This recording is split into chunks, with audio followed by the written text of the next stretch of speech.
नमस्कार and welcome to study IQ my dear friends. मैं हूं Prashant Mawani. I hope you all are in good. आज 21 जुलाई 2020 है। दिन की शुरुआत करेंगे एक बहुत ही इंपॉर्टेंट कोट के साथ। विंस्टन चर्चिल जो यूके के प्राइम मिनिस्टर रह चुके हैं वॉर टाइम पर, वर्ल्ड वॉर 2 में ये प्राइम मिनिस्टर थे विंस्टन चर्चिल। और उनका ये एक कोट है कि if you are going through hell keep going. इसका मतलब क्या है कि अगर आप किसी मुसीबत से गुजर रहे हैं तो बैठ मत जाइए, कीप गोइंग ऑन, आगे बढ़ते जाइए। यही एक शायद रास्ता है मुसीबत से बाहर निकलने का। फॉर एग्जांपल, और यहाँ पर मुसीबत का मतलब ये नहीं है कि कोई अनफॉर्चुनेट सिचुएशन आ गई। चैलेंजेस की बात, आप इसको चैलेंजेस के फॉर्म में भी ले सकते हैं। जैसे कि आप में से बहुत सारे स्टूडेंट्स को शायद न्यूज़पेपर पढ़ने में थोड़ा बहुत स्ट्रगल हो रहा होगा, तो अगर आप इसको छोड़ देंगे तो आप कभी एक्सेल नहीं कर पाएंगे, आप कभी इसके ऊपर महारत हासिल नहीं कर पाएंगे। लेकिन अगर आप इसको पढ़ते जाएंगे, भले ही 15 दिन के लिए, 1 महीने के लिए, 2 महीने के लिए थोड़े बहुत इश्यूज होंगे, थोड़ा बहुत चैलेंजिंग आपको फील होगा, लेकिन उसके बाद आप यूज टू हो जाएंगे। इसी के साथ डियर फ्रेंड्स, स्टडी IQ की टीम ने मिलकर एक स्मार्ट कोर्स डिज़ाइन किया है। ये स्मार्ट कोर्स सिविल सर्विसेज की एग्जामिनेशन के लिए है। It covers pre as well as mains examination. ज़्यादा जानकारी के लिए डाउनलोड करें हमारा मोबाइल एप्लीकेशन। आज के लेक्चर की PDF को डाउनलोड करना चाहते हैं then check out my telegram channel. आप मुझे फेसबुक पर भी फॉलो कर सकते हैं। Please make sure that you share this lecture with other students. Video पसंद आता है then hit the like button and please don't forget to subscribe to our YouTube channel. अगर हमारी चैनल को सब्सक्राइब कर लिया है तो फिर नोटिफिकेशन बेल को भी प्रेस कर दीजिए। आज हम एक बहुत ही इंटरेस्टिंग देश के बारे में बात करने वाले हैं। टाइम्स ऑफ इंडिया का ये आर्टिकल है, फिर क्यों भारत को एक माउंटेन स्ट्राइक कॉर्प्स की आवश्यकता है। ये एक डिफेंस पर्सोनल ने, फॉर्मर डिफेंस पर्सोनल ने इस आर्टिकल को लिखा है, काफ़ी इंटरेस्टिंग है। फिर कम्युनिटी कैंटीन्स 2.0, इसका क्या रोल होगा। नो राइट आंसर, ये स्कूल के साथ जुड़ा हुआ है। और ये हैगिया सोफिया, ये हैगिया सोफिया जो है ये कुछ दिनों पहले भी हमारे टेबल के ऊपर था। तो इसके माध्यम से हम देखेंगे कि दुनिया में एक अलग सी ट्रेंड हमें नज़र आ रही है। तो ये ट्रेंड जो है वो किस तरफ हमें ले जा रही है, इसको देखेंगे। और फिर कुछ न्यूज़ आइटम्स हैं। तो let's start with this one. Who wins post pandemic. कौन सा देश, ये कोरोना वायरस पेंडेमिक जब खत्म हो जाएगा तो कौन सा ऐसा देश होगा जो एक बहुत ही अच्छी पोजीशन के ऊपर होगा। ये एक बहुत ही इंटरेस्टिंग क्वेश्चन है और एक इसका बहुत ही इंटरेस्टिंग आंसर भी है। जस्ट इमेजिन कीजिए एक ऐसा देश जो एक बहुत बड़ी इकोनॉमी है, इकोनॉमिक पावर है, और एक ऐसा देश जिसने, जब पता चला कि कोरोना वायरस के बारे में जो स्टार्टिंग में इंफॉर्मेशन आई, तो उसी वक्त इस देश ने टेस्टिंग करने की शुरुआत कर दी, कॉन्टैक्ट ट्रेसिंग की शुरुआत कर दी। बेसिकली वे सारी चीज़ें इस देश ने इम्प्लीमेंट करने की शुरुआत कर दी जिससे कोरोना वायरस के कर्व को फ्लैटन किया जा सकता है। एक बहुत ही ब्रीफ लॉकडाउन रहा इस देश में और बहुत ही टारगेटेड लॉकडाउन रहा इस देश में। अनएम्प्लॉयमेंट का रेट अगर आप देखें तो आज भी 6% है, विच इज़ वेरी इम्प्रेसिव। और दुनिया के अलग अलग देश जो हैं वो इस देश के मैनेजमेंट और इस देश ने जिस प्रकार से कोविड-19 को हैंडल किया है तो इसकी तारीफ कर रहे हैं। एनी गेस कि ये देश कौन सा है। आपकी स्क्रीन के ऊपर है इसका फ्लैग, ये है जर्मनी, राइट। ये है जर्मनी के चांसलर एंजेला मर्कल। और जर्मनी को ब्रीफली देख लेते हैं। यहाँ पर देख सकते हैं बाल्टिक सी है। फिर 12 o'clock पर आपको डेनमार्क देश के साथ अपनी बॉर्डर शेयर कर रहा है। देन यू हैव पोलैंड, चेक रिपब्लिक, ऑस्ट्रिया, स्विट्ज़रलैंड, फ्रांस, यहाँ पर आप बेल्जियम देख सकते हैं, right. And then you have this Netherlands here. तो ये हैं जर्मनी। और लक्समबर्ग भी यहाँ पर एक छोटा सा देश है, लक्समबर्ग, राइट। तो ये भी जर्मनी के साथ अपनी बॉर्डर शेयर करता है। बर्लिन जो है वो इसका कैपिटल है। यूरोप की सबसे ताकतवर, सबसे बड़ी इकोनॉमी जर्मनी है और मैकेनिकल इंजीनियरिंग के लिए काफ़ी फेमस है। भारत से बहुत सारे स्टूडेंट्स जो हैं वो मैकेनिकल इंजीनियरिंग की पढ़ाई के लिए वहाँ पर जाते हैं। आजकल संस्कृत की भी डिमांड काफ़ी है कुछ जर्मनी की यूनिवर्सिटी में। जर्मनी ने क्या ऐसा किया जिससे जर्मनी की इतनी सारी तारीफ हो रही है कि जर्मनी जो है वो लॉकडाउन और ये जो पोस्ट पेंडेमिक, पोस्ट कोविड-19 वाली जो दुनिया है उसमें जर्मनी का परफॉर्मेंस काफ़ी अच्छा होगा। ऐसा क्यों? क्योंकि स्टार्टिंग से ही जर्मन के जो यूनियंस हैं उन्होंने फैक्ट्री के ओनर्स के साथ एक मिलकर काम किया और ओवरऑल फैक्ट्रीज़ को ओपन रखी गई। फैक्ट्रीज़ में काम जो है वो चलता गया और वर्किंग कंडीशन जो हैं उसकी सेफ्टी के ऊपर ज़्यादा जोर दिया, तो इसकी वजह से जर्मनी जो है वो अपना प्रोडक्शन कंटिन्यू कर पाया। दूसरी तरफ अगर देखें तो Merkel's government has coordinated with all the German states. Germany में भी भारत की तरह अलग अलग स्टेट्स हैं, राइट। तो वहाँ की जो सेंट्रल गवर्नमेंट है उसने सारे स्टेट्स के साथ मिलकर काम किया। हमने देखा कि कैसे कल हम बात कर रहे थे कि यूएसए के जो प्रेसिडेंट है उन्होंने गवर्नर्स के साथ इतना कोई खास मिलकर काम नहीं किया था, और इसी की वजह से एक गवर्नर ने यह भी बताया कि इसकी वजह से अलग अलग स्टेट्स ने अलग अलग स्टेप्स उठाए और आज पैचवर्क जैसा दिख रहा है। तो जर्मनी में ऐसा नहीं है। जर्मनी में वहाँ की सेंट्रल गवर्नमेंट ने काफ़ी मिलजुल कर काम किया स्टेट गवर्नमेंट के साथ, और सिर्फ स्टेट गवर्नमेंट के साथ नहीं, यही एक मेन रीज़न था कि मैंने आपको ये सारे देश जो हैं जिनके साथ जर्मनी अपनी बॉर्डर शेयर करता है वो दिखाया, क्योंकि जर्मनी ने इन सारे देशों के साथ भी, बहुत सारे यूरोपियन मेंबर्स के साथ भी अच्छी तरीके से काम किया, बहुत ही क्लोज कोऑर्डिनेशन से, कोऑपरेशन से काम किया, और इनफैक्ट रिकवरी फंड भी प्रोवाइड किया है कुछ देशों को, जो जिसमें यूरोप के कुछ देशों को, ईयू मेंबर्स को, जो कोरोना वायरस से बहुत ज़्यादा प्रभावित हुए हैं।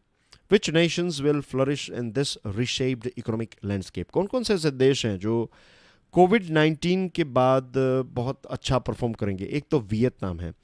आपको पता होगा कुछ दिनों पहले हमने वियतनाम के बारे में विस्तार से चर्चा की थी कि वियतनाम जो है, इसमें जिस दिन हम चर्चा कर रहे थे तो उस टाइम तक का अगर आप डेटा देखें, 15 दिन पहले की कुछ बात है, 15-20 दिन हो गए होंगे शायद, लेकिन वियतनाम में एक भी कोविड-19 की वजह से मृत्यु नहीं हुई थी और टोटल केसेस भी कुछ 375 के आसपास थे। तो ऐसा क्यों? क्योंकि स्टार्टिंग से ही वियतनाम ने इनफैक्ट साइबर अटैक्स किए चाइना के ऊपर जनवरी 2020 में, और डेटा निकाला और पता चला उनको कि ये वायरस स्प्रेड हो रहा है, तो फिर उन्होंने प्रिकॉशंस लेने की शुरुआत कर दी।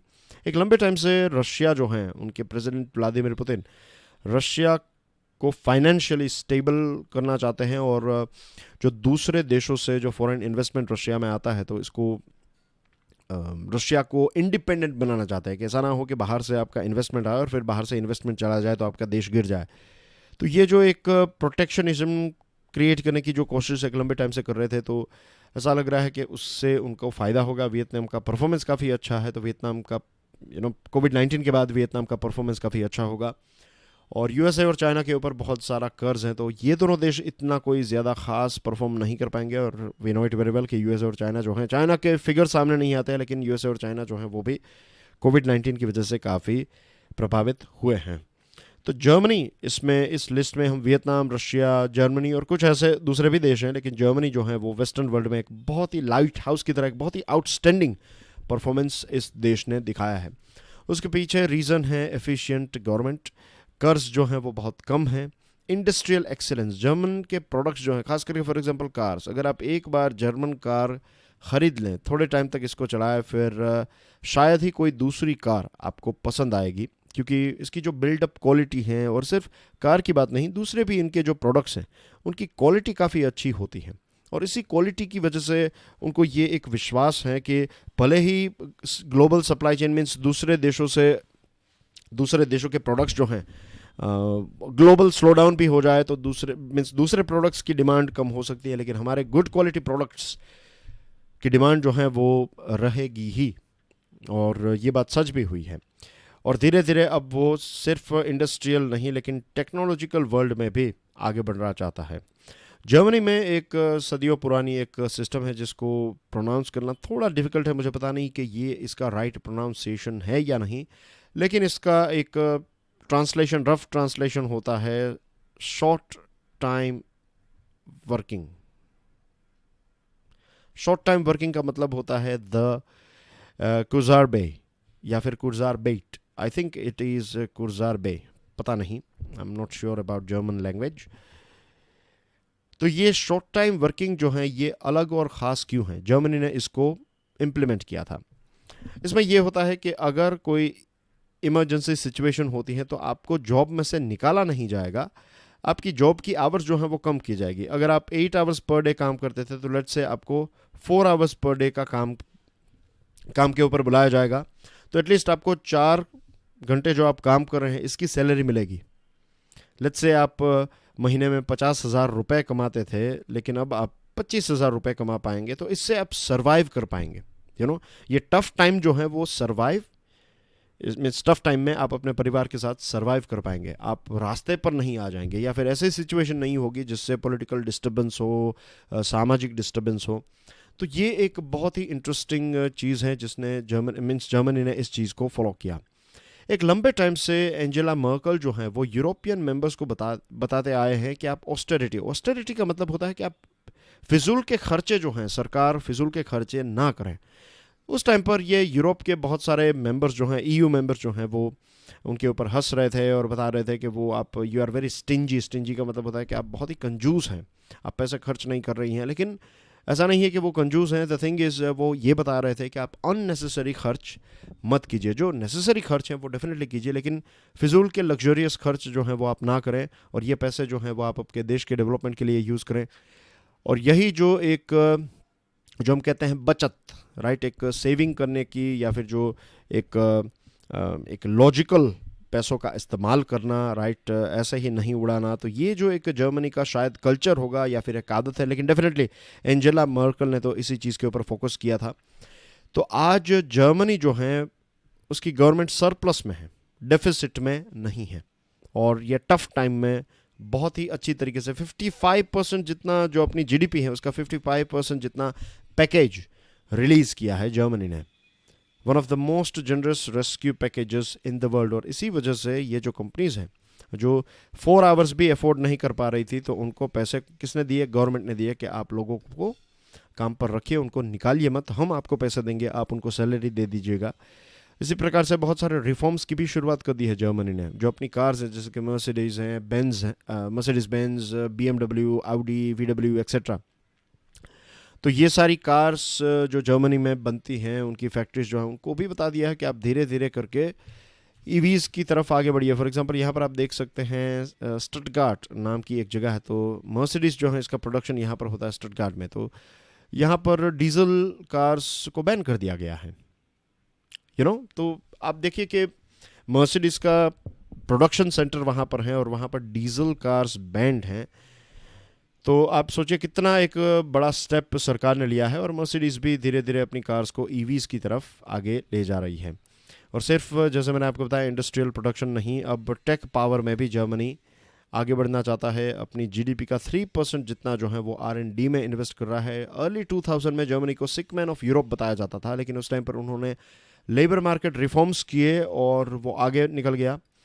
और आज जब ये बताया जा रहा है कि जर्मनी सिर्फ इंडस्ट्री में है, और इंडस्ट्रियल मीन्स ये प्रोटेक्शनिज्म और ये सारी चीज़ें सामने आ रही हैं, तो जर्मनी ने अपने आप को थोड़ा लेट है, लेकिन आई थिंक उनका टेक पावर जो है वो काफ़ी अच्छा है। तो जर्मनी एक टफ कंपटीशन, चाइना, USA की जो कंपनीज एक दूसरे के आमने सामने हैं, तो अब एक नया कंटेंडर, एक नया कॉम्पिटिटर जर्मनी जो है वो भी अपने आप को तैयार कर रहा है। Moving on to next item, mountain strike corps. China के बारे में हम ये समझ रहे थे कि चाइना के साथ हमारा बिजनेस काफ़ी अच्छा है, ट्रेड एंड इन्वेस्टमेंट के रिलेशनशिप काफ़ी अच्छे हैं, दूसरे पीपल टू पीपल कॉन्टैक्ट और बाकी बहुत सारी ऐसी चीज़ें हैं। तो इसकी वजह से सिर्फ एक प्रॉब्लम जो LAC के साथ जुड़ा हुआ प्रॉब्लम है वो पीसफुली हम दोनों देश सॉल्व कर पाएंगे। कुछ टाइम पहले ऐसी भी बातें होती थी कि चाइना और भारत के बीच में कुछ 3000 साल पुराने रिलेशनशिप के एविडेंस हैं। आपको पता है कि जो हुआन जेंग हैं, आई क्विंग हैं, और एक व्यक्ति थे, उनका नाम फ़िलहाल मुझे नाम याद नहीं आ रहा है, लेकिन वो भारत आए थे। कल्चरल रिलेशनशिप हैं, रिलीजियस रिलेशनशिप हैं, बहुत सारी चीज़ें हैं।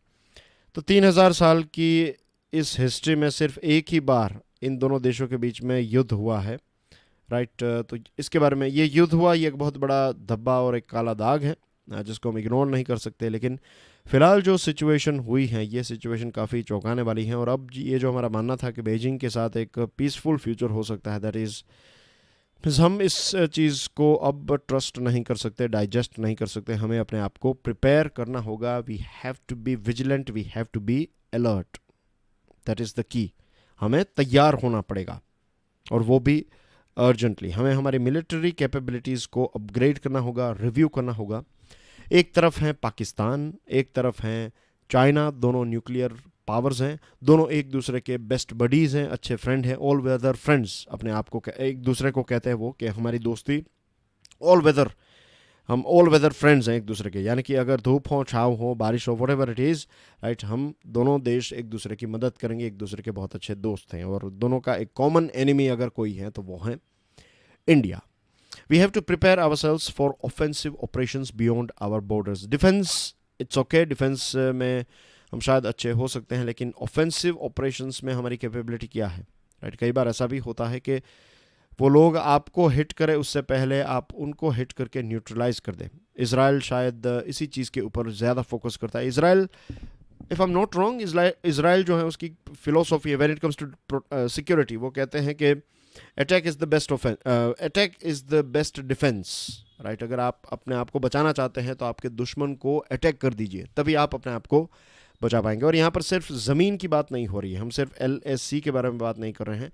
हमें ये ऑफेंसिव ऑपरेशन की कैपेसिटी जो है वो इंडियन ओशन रीजन में भी डेवलप करनी पड़ेगी. एज अ मेजर पावर, कल मैं आपसे बात कर रहा था तब मैंने आपको बताया था कि आज चाइना की नेवी जो है वो भारत के साथ इतनी एंगेज नहीं हो रही है, क्योंकि शायद उनकी कैपेबिलिटीज़ नहीं है. जब उनकी कैपेबिलिटीज़ हो जाएगी तब वो हमें वहाँ पर भी डिस्टर्ब करने की शुरुआत कर देंगे. तो this is the right time कि हम एक बहुत ही ऑफेंसिव एक एग्रेसिव अटैकिंग बटालियन भी तैयार करें, ऐसी भी कैपेबिलिटीज़ तैयार करें कि इन केस अगर हमें अटैक करना है तो हम अटैक कर सकते हैं. हम ऐसे ही बैठ कर सारी चीज़ों को हैंडल नहीं कर सकते.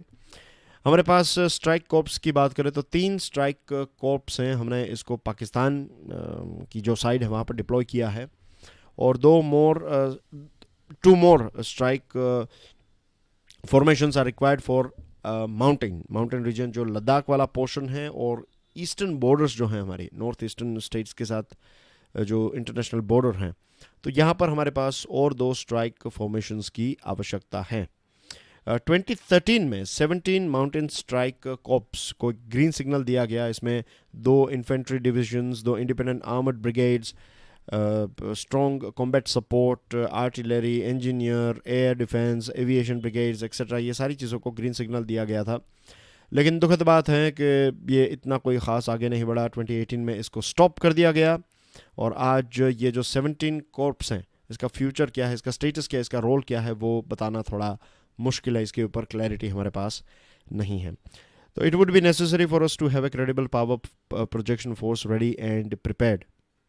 हमें रेडी एंड प्रिपेयर्ड रहना होगा. हमारी जो अगर कोई माउंटेन स्ट्राइक कॉर्प्स अगर हम बनाते हैं, ऐसी कोई लेट्स से ट्रूप हैं हमारे, राइट, कुछ ऐसे सोल्जर्स हैं, तो उनको हमें वहाँ पर डिप्लॉय करना होगा. ऐसा नहीं है कि जब आवश्यकता हो तब. We have to be prepared कि वो एक्लाइमेटाइज्ड हो, वो वहाँ पर सारी चीज़ें उनके पास हों, कि अगर शॉर्ट टाइम में एक ऑर्डर में अगर उनको अटैक करना पड़े तो वो दुश्मन के एरिया में जाकर उनके ऊपर अटैक कर सकें. इस प्रकार की कैपेबिलिटीज़ हमें तैयार करनी होगी. Again I would like to remind, ये सिर्फ मैं LAC के बारे में, माउंटेन के बारे में बात नहीं कर रहा, I am talking also about sea as well. तो दोनों लेवल के ऊपर हमें ये प्रिपेयर्डनेस डेवलप करनी होगी, राइट. इसमें airborne, air transported infantry brigades, special forces battalion, parachute battalions, Ladakh and Arunachal scouts para units, इसी के साथ अपाचे और चिनूक हेलीकॉप्टर्स, UAV और ड्रोन यूनिट्स, ये सारी चीज़ें भी हमें प्रोवाइड करनी होगी. तो इसकी प्लानिंग हम 5 साल के बाद नहीं, आज से ही हमें इसकी शुरुआत करनी होगी. शायद तब जाकर 2-3 सालों में हमें ये सारी चीज़ें मिल जाए, या फिर उससे भी ज़्यादा वक्त लग सकता है. Moving on to next item, community canteens. आपको पता है कि कुछ दिनों पहले की बात है जब प्रधानमंत्री नरेंद्र मोदी साहब ने प्रधानमंत्री गरीब कल्याण अन्न योजना को डिक्लेयर किया. 3 महीनों का एक्सटेंशन इसको दिया गया. इस योजना के तहत 5 किलो ग्रेन्स, 1 किलो चिकपी दिए जाते हैं, और ये 800 मिलियन बेनिफिशरीज हमारे देश के जो हैं उनको दिया जाएगा, जो गरीब लोग हैं उनको दिया जाएगा. ये पर पर्सन है, 5 kilo of grains and 1 kilo of chickpea पर पर्सन. तो अगर फैमिली में 5 लोग हैं तो आपको 25 किलो ग्रेन्स मिलेंगे और 5 किलो चने मिलेंगे, चिकपी मिलेंगे, राइट. इसी के साथ गवर्नमेंट ने 1 नेशन 1 राशन स्कीम को भी डिक्लेयर किया है, और इसको भी इम्प्लीमेंट करने की कोशिश जो है वो की जा रही है. एक चीज़ हमें समझनी है कि फूड जो है ये बहुत ही एक बेसिक चीज़ है, सर्वाइवल के लिए इंपॉर्टेंट है. एक्सट्रीम सर्कमस्टेंसेस में अगर फूड नहीं मिलता है तो आपकी जान भी जा सकती है, और फूड ना मिलने की वजह से ही बहुत सारे ऐसे जो हमारे माइग्रेंट लेबर्स हैं वो अपने गांव वापस चले गए, अपने देश, या फिर देश यानी कि अपने वतन वापस चले गए, अपना जो स्टेट है, अपना प्रोविंस जो है वहाँ पर वो लोग वापस चले गए. एक चीज़ हमें समझनी है कि ये अच्छी बात है कि सरकार सेंसिटिव है, सरकार गरीब कल्याण अन्न योजना के तहत लोगों को दाने और ये जो चावल हैं या फिर गेहूं है या फिर चना है वो देना चाहती हैं, तो that's a good thing. 800 million beneficiaries को हम मदद भी कर सकते हैं, इनकी मदद कर सकते हैं, इनको सपोर्ट कर सकते हैं, ये सारी कैपेबिलिटीज़ हैं हमारे में। लेकिन इसमें कुछ बदलाव की आवश्यकता इसलिए है क्योंकि देखिए बहुत सारे जो मज़दूर लोग हैं वो अपने फैमिली के साथ नहीं रहते हैं, वो अकेले यहाँ पर रहते हैं। खास करके जेंट्स जो हैं, पुरुष जो हैं, वो सिटी एरिया में अकेले रहते हैं, उनका परिवार जो है वो गांव में रहता है। फर्स्ट थिंग तो वो कुकिंग जो है वो उतना टाइम या फिर उतनी एनर्जी उनके अंदर नहीं रहती कि वो चीज़ों को कुक कर पाएँ। बहुत सारे लोग को आपने देखा होगा कि जो स्ट्रीट वेंडर्स हैं, ढाबाज हैं, तो वहाँ पर वो लोग, ये मज़दूर लोग जो हैं वो खाने के लिए जाते हैं। तो ये एक चीज़ है। थर्ड चीज़ जो है वो ये है कि अगर अफोर्डेबल प्राइस में अगर आपको कुक्ड फूड मिल रहा है तो फिर आप ये चावल और ये सारी चीज़ों का क्या करेंगे, इसलिए इसकी कोई आवश्यकता नहीं रह जाती। तो इसका एक सॉल्यूशन है कम्युनिटी कैंटीन्स। हमारे देश के 10 राज्य ऐसे हैं जहाँ पर कम्युनिटी कैंटीन्स चल रही है। कुछ सक्सेसफुल कैंटीन्स की बात करें तो अम्मा कैंटीन है, इंदिरा कैंटीन है, और यहाँ पर कुछ 5 रुपये से लेकर 10 रुपये, अलग अलग कैंटीन के अलग अलग दाम है, लेकिन 5 से लेकर 10 रुपये तक आपको एक फ़ूड की प्लेट जो है वो मिल जाएगी। इसमें सेंट्रल गवर्नमेंट और स्टेट गवर्नमेंट के सपोर्ट की भी आवश्यकता रहेगी, लेकिन अगर हम इतने 800 मिलियन लोगों की मदद करना चाहते हैं, the best thing is go for a canteen.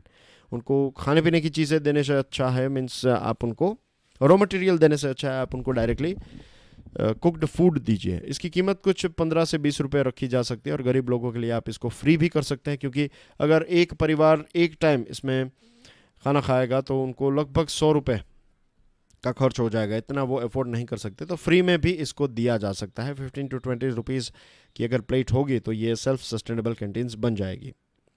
Initial अगर इसमें 26,500 करोड़ रुपीस का इन्वेस्टमेंट किया जाता है तो 60,000 कैंटीन्स और 8,200 किचन्स हमारे देश में खोले जा सकते हैं, और 30 मिलियन अर्बन पुअर लोग जो हैं उनको सपोर्ट किया जा सकता है। और धीरे धीरे 6 सालों में ये कैंटीन्स जो हैं वो सेल्फ सस्टेनेबल भी हो जाएगी। मीन्स जो आपने इन्वेस्ट किया है वो रिटर्न भी आपको मिल जाएगा। अगर एक छोटी सी फ़ी रखी जाती है, तो अगर ये ना भी रखी जाए तो जॉब्स जनरेट होगी, ग्रोथ होगा, सस्टेनेबिलिटी होगी। 60,000 canteens 500 beneficiaries on an average को अगर सर्व करती हैं तो 1.2 मिलियन जॉब्स की आवश्यकता होगी। 90 मिलियन लोगों को मील एक दिन में दिया जा सकता है। 1.2 मिलियन जॉब्स इससे जनरेट हो पाएगी। दूसरी जो चीज़ है वो है कि जॉब्स जनरेट होगी, इसी के साथ साथ न्यूट्रिशन में जो एक गैप है वो भी ख़त्म होगा। बहुत सारी ऐसी चीज़ें हैं जैसे कि बाजरा है, रागी हैं, ज्वार हैं, इस प्रकार के फूड जो कोर्स ग्रेन्स हम कहते हैं। तो आज लोग जो हैं वो वीट को ज़्यादा कंज्यूम करने लगे हैं, लेकिन वीट से भी ज़्यादा न्यूट्रिशियस अगर कोई चीज़ है तो बाजरा, मिलेट, सोरगम, रागी, ये सारी चीज़ें हैं।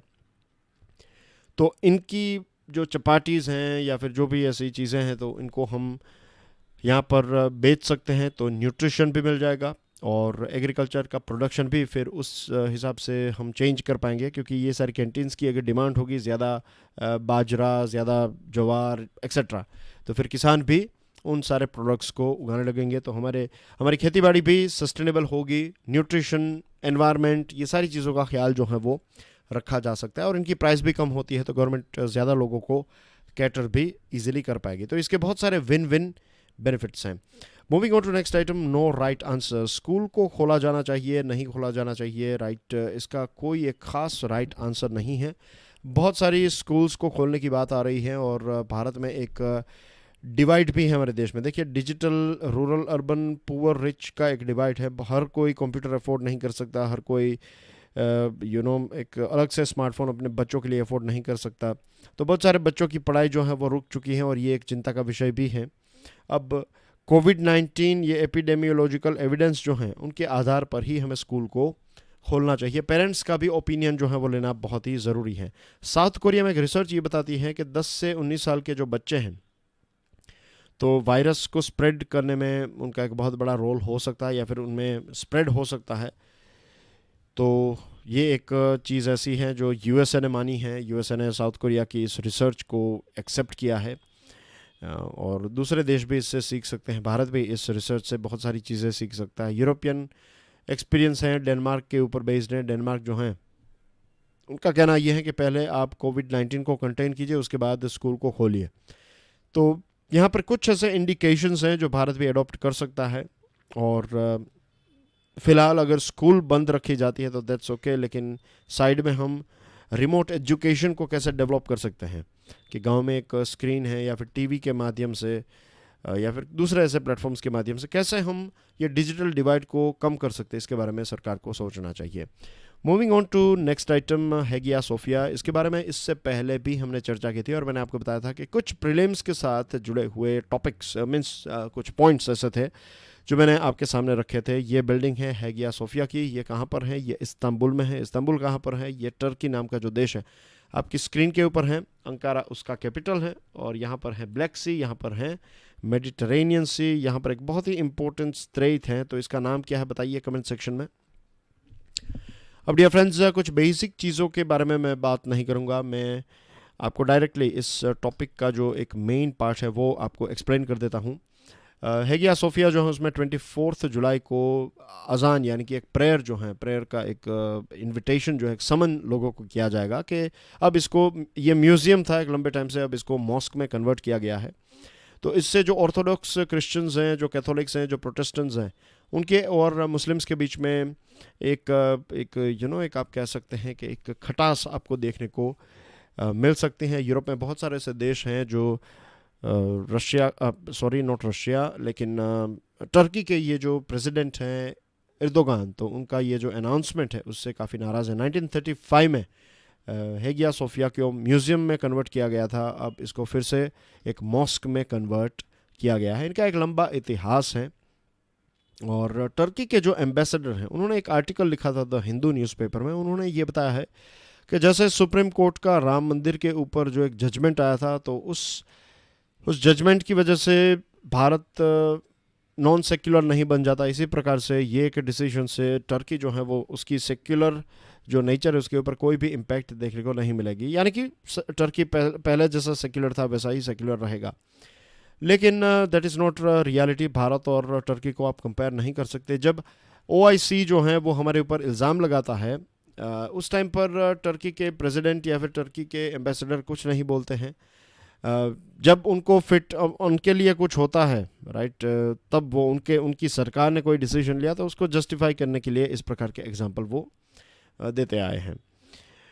दूसरी जो चीज़ है वो ये है कि एक ब्रीफ हिस्ट्री की बात करें तो 8th सेंचुरी में स्पेन को कॉन्कर कर लिया था अरब्स ने। जहाँ तक मेरी समझ है तो स्पेन अकेला ऐसा यूरोप का देश है जिसके ऊपर एक मुस्लिम किंगडम ने राज किया था, वरना इसके अलावा कोई ऐसा दूसरा देश नहीं है स्पेन में। 15th सेंचुरी में फिर से जो क्रिश्चियंस हैं उनके हाथ में आ गया स्पेन, मुस्लिम्स जो हैं वो हार गए। और 1453 में जो ये बिजेंटाइंस थे तो ओटोमन तुर्क्स ने इस कॉन्स्टेंटिनोपल को कॉन्कर कर लिया और उसके बाद जो है इसको, ये कैथेड्रल था तो इसको मॉस्क में बदल दिया। और 1935 में जो आतातुर्क थे, केमाल आतातुर्क, तो उन्होंने एक नया ये देश बनाया टर्की, और उसने इस पर्टिकुलर जगह को म्यूज़ियम में कन्वर्ट कर दिया।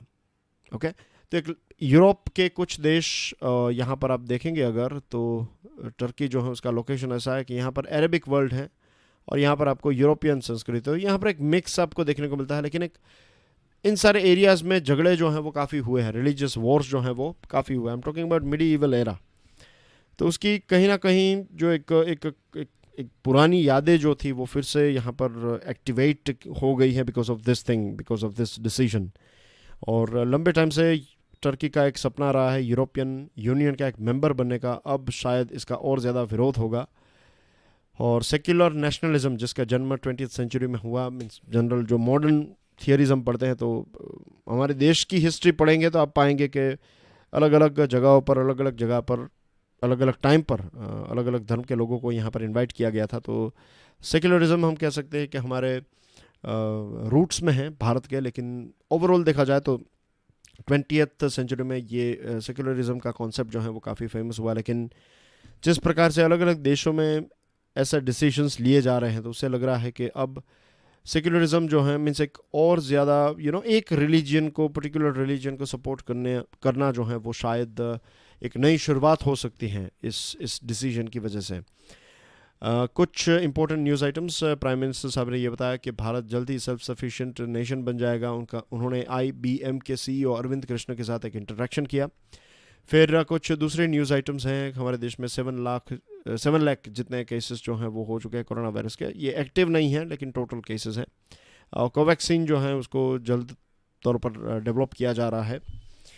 उत्तर प्रदेश में स्कूल्स जो हैं वो उनको बंद करनी पड़ी बिकॉज ऑफ कोरोना वायरस। और एक लव अग्रवाल की कमेटी जो है, तो इस कमेटी ने बिहार को स्ट्रिक्ट स्टेप्स उठाने का एक आदेश दिया है, एक रिकमेंडेशन दिया है। Madhya Pradesh, the state government has instructed and independence day जो है वो सेलिब्रेट नहीं किया, मीन्स किया जाएगा लेकिन बहुत ही लिमिटेड तरीके से। Doctor A.K. Varshney senior medical consultant हैं राम मनोहर लोहिया हॉस्पिटल के, और उन्होंने बताया है कि रैपिड एंटीजन टेस्ट जो हैं ये रिजल्ट्स बहुत ही कम टाइम में प्रोवाइड कर देती हैं, लेकिन पॉजिटिव और नेगेटिव कंफर्म करने के लिए वी नीड RT-PCR टेस्ट। तो ये चीज़ ध्यान में रखिएगा। ऑक्सफोर्ड यूनिवर्सिटी की जो ये दवाई है ये सेफ़ हैं, तो काफ़ी एक पॉजिटिव रिजल्ट मिला है। अब देखते हैं आगे इसमें क्या डेवलपमेंट होता है। जल्दी हमें रफाल प्लेन्स की डिलीवरी मिल जाएगी। चाइना, USA और India, means not China USA India not possible, अभी तो पॉसिबल नहीं है, लेकिन चाइना, इंडिया और USA के बीच में एक जॉइंट नेवल एक्सरसाइज डिक्लेयर की गई और ये चाइना के लिए एक सिग्नल है। और Rajasthan political pitch rises and amid court room battle. Uddhav Nitish among 200 invitees for Ram temple Bhoomi Pujan. और यहाँ पर है कि 23% अर्बन पॉपुलेशन के पास कंप्यूटर का एक्सेस है और सिर्फ 4% के पास रूरल एरिया में एक्सेस है। तो ये आप जो डिजिटल डिवाइड के बारे में बात कर रहे थे उसके साथ इसको ज्वाइन कर सकते हैं। और astrophysicists unveil biggest 3D map of universe. And that's everything. Thank you very much for watching this video. God bless you all. Jai Hind.